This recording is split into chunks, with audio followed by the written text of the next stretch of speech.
હવે આપણે સમાચારમાં આગળ વધીશું ને વાત કરીશું રાજકોટની, જેમાં રાજકોટમાં ફેસ્ટિવ હોલિડે નામની ટ્રાવેલ કંપની ચલાવતા દંપતી સામે વિદેશ પ્રવાસના નામે છેતરપિંડીનો ગંભીર મામલો સામે આવ્યો છે।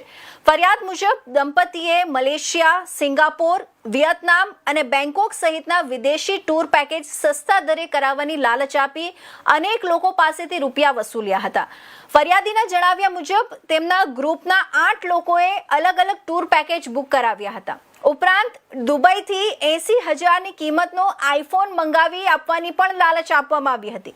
જોકે પૈસા લીધા બાદ ટૂરની તારીખ સતત લંબાવવામાં આવતી રહી અને અંતે ટૂરનું આયોજન કરવામાં આવ્યું નહીં।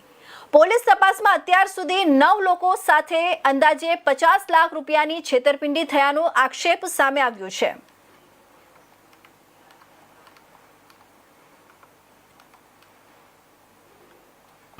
ગઈકાલ માલવીયાનગર પોલીસ સ્ટેશન ખાતે એક ફરિયાદી શ્રી ભરતભાઈ મૂળાભાઈ વાઢેર નાઓએ છેતરપિંડી કરેલની ફરિયાદ આપેલ, જેમાં એક ટ્રાવેલ કંપની જેના આરોપી તરીકે અભિનયભાઈ હિતેશભાઈ પટેલ તથા તેમના પત્ની દારાબેન તથા તપાસમાં નીકળે તે વગેરે છે।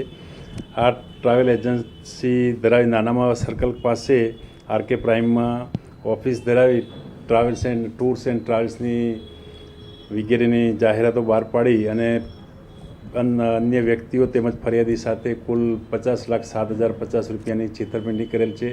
જેમાં અલગ અલગ વ્યક્તિઓને કહેલ કે તમને Singapore, Malaysia, Thailand, Dubai, Vietnam વગેરે સ્થળો લઈ જવાની લાલચ આપી અને એડવાન્સ પૈસા લઈ અને છેતરપિંડી કરેલ છે। આ બાબતે તે ઓફિસનો પણ ઝડપી કરવામાં આવેલ, તેમજ તે જે સરનામે રહેતો હતો તેને પણ ઝડપી કરવામાં, જે ભાડાના મકાનમાં રહેતો હતો હાલમાં ખાલી કરીને ભાગી ગયેલ છે। તેમજ આ આરોપી અભિનયભાઈ હિતેશભાઈ પટેલે 31 જાન્યુઆરી 2026ના રોજ હોટલ સયાજી ખાતે પણ ટ્રાવેલ એક્સપો નામનું એક ઓર્ગેનાઇઝેશન કરેલું, જેમાં પણ અન્ય વ્યક્તિઓને આવી રીતના લાલચ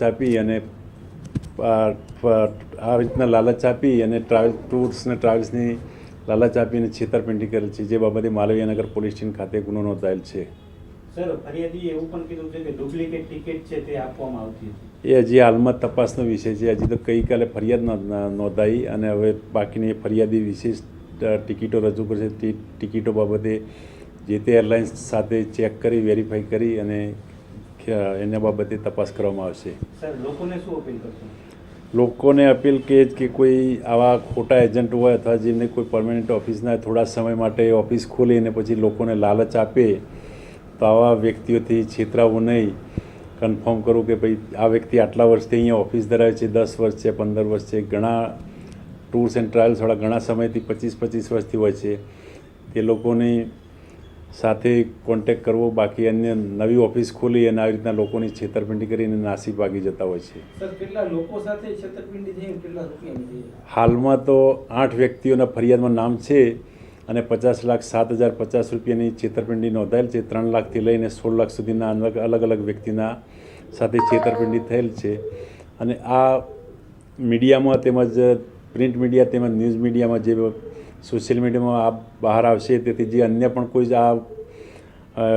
આ જે ટૂર્સ એન્ડ ટ્રાવેલ્સની ઓફિસ સાથે છેતરાયેલો હોય તેઓ પણ પોલીસ સ્ટેશન ખાતે આવી અને પોતાના નિવેદનો નોંધાવી શકે અને આધાર પુરાવા રજૂ કરી શકે છે।